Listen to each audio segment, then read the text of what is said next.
నమస్తే, welcome to our channel. నేను మీ పద్మావతి. ఈ రోజు మనతో పాటు ప్రముఖ ఆధ్యాత్మికవేత్త మరియు వాస్తు జ్యోతిష పండితులు శేషగిరిరావు గారు ఉన్నారు. ఆయనతో మాట్లాడి మరిన్ని విషయాలు తెలుసుకునే ప్రయత్నం చేద్దాం. మీరు కూడా చూసేసేయండి. నమస్కారం గురువు గారు. గురువు గారు, మనం లాస్ట్ ఎపిసోడ్ లో మాట్లాడుకున్నట్టు యంత్రాలకి వాటికి ఉన్న శక్తులు, దానికి తోడు మంత్ర ఉచ్చారణ గురించి మాట్లాడుకున్నాం. అయితే అవును, తాంత్రిక వస్తువులు. అయితే ఈ లాస్ట్ టైం మనం మాట్లాడుకుంది గోమతి చక్రం కోసం. సో ఇప్పుడు మనం కొత్తగా లక్ష్మీ గవ్వల గురించి మాట్లాడుకోబోతున్నాం. అంటే లక్ష్మీ గవ్వలు అంటే లక్ష్మీదేవిని పూజించేటప్పుడు గవ్వలను అక్కడ పెట్టి పూజించుకుంటూ ఉంటారు. అయితే ఈ గవ్వలు పెట్టి పూజిస్తే సరిపోతుంది అంటారా, లేకుంటే గవ్వలకి ఇంకేమైనా విశిష్టంగా చెయ్యాలని అంటారా? తప్పకుండా. ఎందుకంటే ఈ లక్ష్మీ గవ్వలు అనేది ఏదైతే ఉంటుందో, అంటే ఇప్పుడైతే మనం బాగా ప్రాధాన్యత అనేది ఇస్తూ వచ్చాం. సో లక్ష్మీ గవ్వలు ఏంటంటే తెల్లదాని మీద లైట్ గా పసుపు చారులు ఉండేవి లక్ష్మీ గవ్వలు అనేది.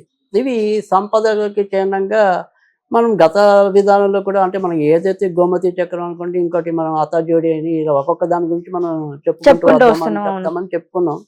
సో ఆ రకంగా ఏంటంటే ఈ లక్ష్మీ గవ్వలు కూడా అలాగే ఇవాళ చాలా మంది విరివిగా కొనుక్కుంటున్నారు, పెట్టుకుంటున్నారు. కానీ వాళ్ళకి ఆశించినంత ఔశ్వర్యాభివృద్ధి జరుగుతుందా లేదా అంటే సందేహం. అవును. సో కానీ ఇవి నిజంగా అసలు ఆ రకమైన శక్తి ఉన్నాయా, లేదంటే వృత్తి వ్యాపారం చేసుకోవటమా? సో దాని మీద మనం ఒక్కసారి కొద్దిగా మాట్లాడుకుందాం. సో ఇక్కడ ఈ లక్ష్మీ గవ్వలు అనేది ఏంటంటే, అసలు పాత రోజుల్లో అయితే కనుక నిజానికి గవ్వలు ఉంటే కనుక ఇంట్లో లక్ష్మీదేవి వెళ్ళిపోతుంది అనేవాళ్ళు. అవును, ఉండొద్దు అనేవాళ్ళు. ఎందుకని అంటే కనుక మనం గవ్వలతో పాచికలు ఆడేవాళ్ళం. ఈ చింతపిక్కలాటలు ఇలాంటివి ఉంటాయి కదా, తర్వాత పులి మేక ఆటలు, ఇలాంటి వాటన్నిటికీ కూడా గవ్వలు ఉపయోగించేవాళ్ళు, అష్టాచమ్మ. అవును. కానీ ఇక్కడ మనం ఆ గవ్వల్ని పవిత్రంగా చూడకుండా వాటితో ఆట ఆడుకుంటున్నాం కాబట్టి లక్ష్మి వెళ్ళిపోతుంది. ఓకే. సో దాన్ని వీళ్ళు చెప్పకుండా మనకి పెద్దవాళ్ళందరూ కూడా భయం చెప్పారు, కానీ వెనకన్న అర్థం సరిగ్గా చెప్పలేదు ఎందుకు లక్ష్మి వెళ్ళిపోతుంది అనేది. సో గవ్వలు అనేది లక్ష్మీ సంపద కాబట్టి మనం ఆట ఆడుకుంటే ఆడు కూడా మనతో ఆట ఆడుతుంది, వెళ్ళిపోతుంది. సో అందుకే అది మంచి పద్ధతి కాదు కాబట్టి వద్దు అన్నారు. తర్వాత రెండోది, మీకు సంపదలు పైగా మనకి డబ్బులు ఇవన్నీ చలామణిలో లేనప్పుడు ఈ ఏమంటే వినియోగంలోకి వచ్చేప్పటికి గవ్వల్నే డబ్బులుగా భావించేవారు. అవును. అంటే ఈ గవ్వకి 2 గవ్వలకి ఎంత వాల్యూ, 2 గవ్వలకి ఎంత వాల్యూ అని. అందుకని పలానా వాడు సరిగ్గా లేకపోతే వీడు చిల్లి గవ్వకు కూడా పనికిరాదు అనేవాడు. అవును.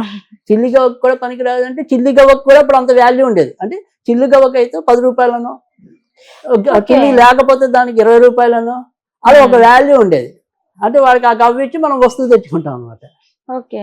సో అలా ఈ వస్తువులు ఏవి కూడా వినియోగంలో లేనప్పుడు, అంటే డబ్బులు వినియోగంలో లేనప్పుడు ఇలా ఏవో ఒకటి మార్పిడి చేసుకునే వాళ్ళం మనం.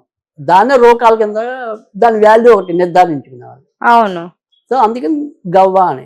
సో గవ్వలు అనేది ఏదైనా సరే సముద్రం నుంచి వచ్చే ప్రతి సంపద కూడా లక్ష్మికి ప్రీతికరమైనదే. సో అందుకని వాటిని మనం నిర్లక్ష్యంగా చూడకూడదు. సో ఈ ఏవైతే గవ్వలు మనం తెచ్చుకున్నామో దాన్ని మనం పెట్టుకుంటే ఏ రకంగా పెట్టుకుంటే మంచి జరుగుతుంది అనేది చూద్దాం. అందరం తెచ్చుకోవటం అనేది చాలామంది ఇవాళ మనం అమ్ముతున్నాం, మనం కొనుక్కుంటున్నాం. సో ఇంకా అది నకిలీదా మంచిదా అంటే నేను చెప్పను, ఎందుకంటే మనం చూడలేము కదా. కానీ ఎవరికైనా సరే కొద్దిగా మంచివి స్వచ్ఛమైనవి దొరికి కూడా మంచి ఫలితాలు రావటం లేదు అనుకునే వాళ్ళ కోసమే మనం చేస్తున్న వీడియో. సో అది ఏంటి అంటే కనుక, ఏదైతే ఇప్పుడు మీ దగ్గర గవ్వలు ఉన్నాయో అవి కనీసం ఎప్పుడైనా సరే 3 అనే దానికి మంచిది. ఓకే, 3 గవ్వలు పెట్టుకోవడం మంచిది అంటారు. అవును. సో ఈ 3 గవ్వలు తెచ్చుకుని ఏం చేయాలంటే శుభ్రంగా మనం శుద్ధి చేయాలి. పచ్చిపాలతో కానీ, కొబ్బరి నీళ్ళతో కానీ, పసుపు నీళ్ళతో కానీ శుద్ధి చేసి ఇవి మొదట గురువారం మనం లక్ష్మీదేవి పటం దగ్గర పెట్టేయాలి. ఓకే. చిన్న పల్లెల్లో ఆ గురువారం అంతా ఉంచేయాలి. అలాగే మర్నాటి రోజు శుక్రవారం నాడు, అవును, శుక్రవారం నాడు ఏం చేయాలి అంటే కనుక నేతితో చేసిన అక్షింతలు, తెల్ల అక్షింతలు, పసుపు కలపకూడదు, ఓన్లీ నెయ్యితోనే మనము అక్షింతల్లా చేయాలి. ఆవు నెయ్యి ఉపయోగించి. ఓకే. ఈ ఆవు నెయ్యితో చేసిన అక్షింతలు ఏవైతే ఉంటాయో ఆ అక్షింతలతో ఈ యొక్క ఏవైతే మన గవ్వలు ఉన్నాయో వాటికి అర్చన చేయాలి. చేసి ఏదైతే అష్టోత్తరనామం ఉంటుందో అది చేయటం అనేది ఒకటి. లేదు అంటే నేను చెప్పిన ఇప్పుడు మంత్రాన్ని 108 సార్లు చదువుతూ అక్షంతలు వేయాలి. ఓం శ్రీం శ్రీం శ్రీం మళ్ళీ 3 సార్లు ఓకే. లక్ష్మీ ప్రదాయ నమః. లక్ష్మీ ఓం శ్రీం శ్రీం శ్రీం లక్ష్మీ ప్రదాయ నమః. అలా 108 సార్లు చదివినా చేయాలి.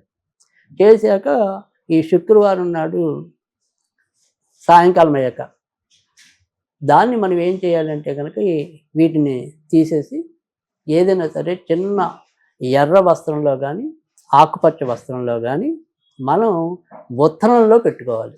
ఓకే. ఇంట్లో ఉన్న ఉత్తరంలో అంటే బీరువాలో అయినా సరే బీరువా ఉండే ఉత్తరం వైపు ఎటు వచ్చిందో చూసుకుని అటైనా పెట్టాలి ఆ బీరువాలో. సో ఆ రకంగా మీరు చేసినట్టయితే తప్పకుండా అవి తొందరలోనే ఫలితం ఇవ్వటం అనేది ఉంటుంది. అలాగే ఎప్పుడైనా సరే నెలకో అప్పుడప్పుడు తీసి కూడా మళ్ళీ ఇదే తంతుతో చేసినట్టు మళ్ళీ వాటికి ఎనర్జీ వస్తుంది. సో ఆ రకంగా చేసుకుంటూ వెళ్తే తప్పకుండా మీరు వాటి యొక్క ప్రయోజనాన్ని చూడగలుగుతారు కొంతైనా కూడా. సో ఆ రకంగా గవ్వలు అనేది చేస్తే మీకు లక్ష్మీ గవ్వలే కాదు, ఇలా ఏవైతే తాంత్రిక వస్తువులన్నీ ఉంటాయో అవన్నీ కూడా చాలా విశిష్టమైనవే. కానీ వాటిని ఎలా పెట్టుకోవాలి, ఏ దిక్కును పెట్టుకుంటే మంచి అవుతుంది, ఇలాంటివన్నీ ఉంటాయి. సో ఆ రకంగా మనం చేసుకుంటూ వెళ్తే తప్పకుండా మంచి అవుతుంది. నిజంగా గురువు గారు, గవ్వలు తెచ్చి పెట్టుకోవడం వరకు మాత్రమే ప్రతి ఒక్కరు చేస్తుంటారు మీరు అన్నట్టుగా. కానీ దాన్ని ఎక్కడ పెట్టాలి, ఎలా దాన్ని శుద్ధి చేయాలి, ఎలా దానికంటూ ఒక శక్తిని పునరుద్ధరణ చేయాలి అనే దాని గురించి ఎవరికి ప్రత్యేకంగా తెలియదు. కాబట్టి చిన్న చిన్న తప్పులు అనేవి చేస్తూ ఉంటారు. సో అలాంటప్పుడు దానికంటూ ఏ శక్తి రాదు, వస్తువు ఉంది అన్న పేరుకే తప్పితే దానికి శక్తి ఉండదు. మీరు అన్నట్టుగా ఒకరు దీన్ని ఆచరిస్తారని నేను కూడా మనస్ఫూర్తిగా కోరుకుంటున్నాను. ధన్యవాదాలు గురువు గారు.